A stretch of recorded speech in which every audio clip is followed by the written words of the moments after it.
Hey everyone, this is Heather Dewberry from NoExcuseScrapbooking.com. I'm going to show you some way to use some alphabet stamps.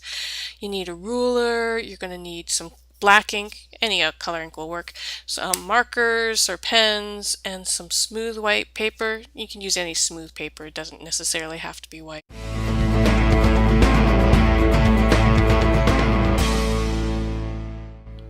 Let's get started. We're going to start with a clean piece of paper, and I've got my largest acrylic block that I'm going to put my stamps on. I'm using the Natalie alphabet stamp from Studio Calico. It's important to find a nice stamp set that can work for a lot of different things. This is a nice clean serif. Very simple and plain. Alright, and now what I'm doing here is I'm putting the letters on the acrylic block, and I'm trying to make sure that some are straight, some are straight up and down, some are sideways, some are upside down, and I'm just looking at them based on the shape of them, whether or not they're long and thin, whether they have parts sticking out, whether or not they're narrow on one end, wider on another, and I'm basing how I put them on the block based on those shapes. And that's really all you want to think about. You don't want to think about, is this an A or a B or whatever. Don't think of them as letters, think of them as shapes. And then you can just start putting them together, tiling them together. Think of them as just a shape. And then, oh look, I dropped it. So I've got a mistake, but I'm going to keep going because you can work with mistakes. Make sure that you go off the edge of the paper while you're doing this, so that it looks like it's a full print and not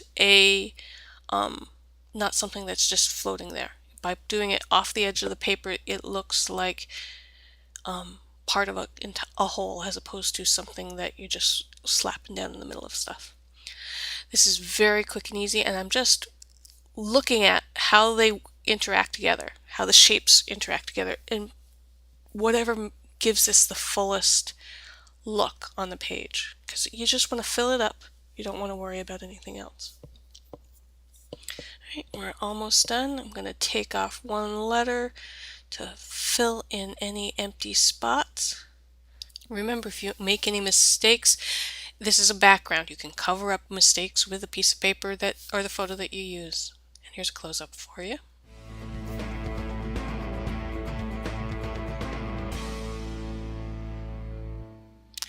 Now let's work on a different kind of background. You want to use wood-mounted stamps and measure the size of your wood-mounted stamp, and then start drawing lines either with a pencil or with a marker, depending on whether you want to keep the lines on there.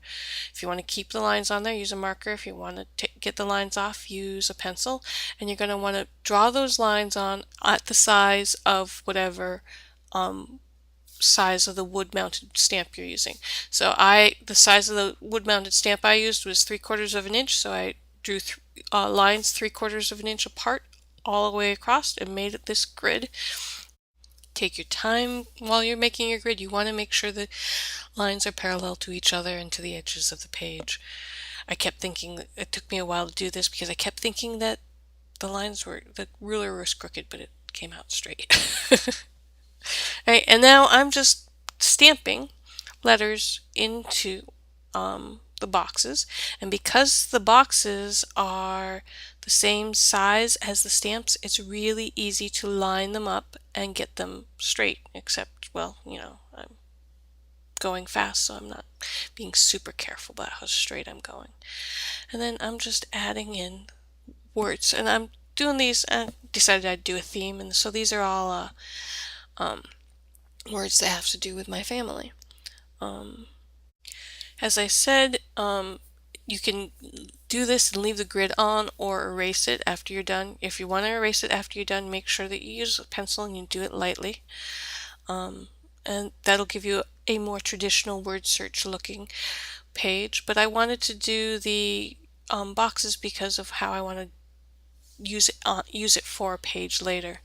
And a good idea would be to keep a list of the words that you're using, so that you can come back and find them later after you fill the rest of the page in. Alright, and then once you've got all the words that you want to use on there, start randomly stamping in letters to fill in the rest of the blocks so that you're filling up the page, and you can do a word search with it after you're done. One of the reasons I did this was because my youngest loves word searches, so this idea was for him.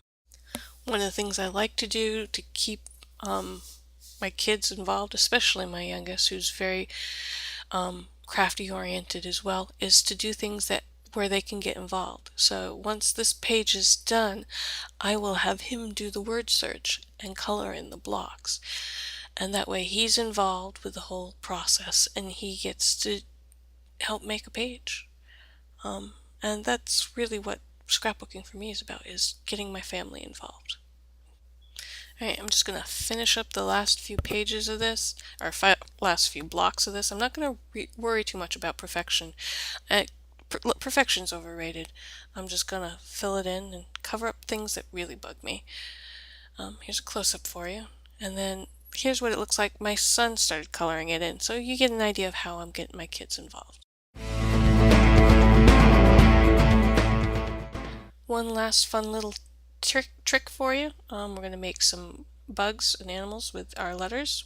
Here we're taking the letter B. We can make a caterpillar or a butterfly by reversing the B by stamping it on a shadow block and then stamping that and then stamping the right side to make the butterfly. Here's a close-up of the shadow block so you can see how it reverses when you stamp it.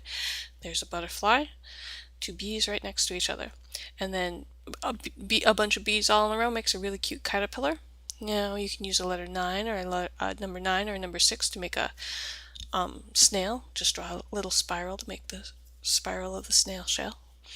And then to make an owl, I took a capital D, a capital O, and then a capital M to make the ears and nose. And then I scribbled in some feathers and added some small V's for feet, and then I got a cute little owl. I'm not quite sure if I like it, but it's pretty cute. Thanks for watching. For more information and to get more tips and tricks on stamping and scrapping, visit my blog at noexcusescrapbooking.com.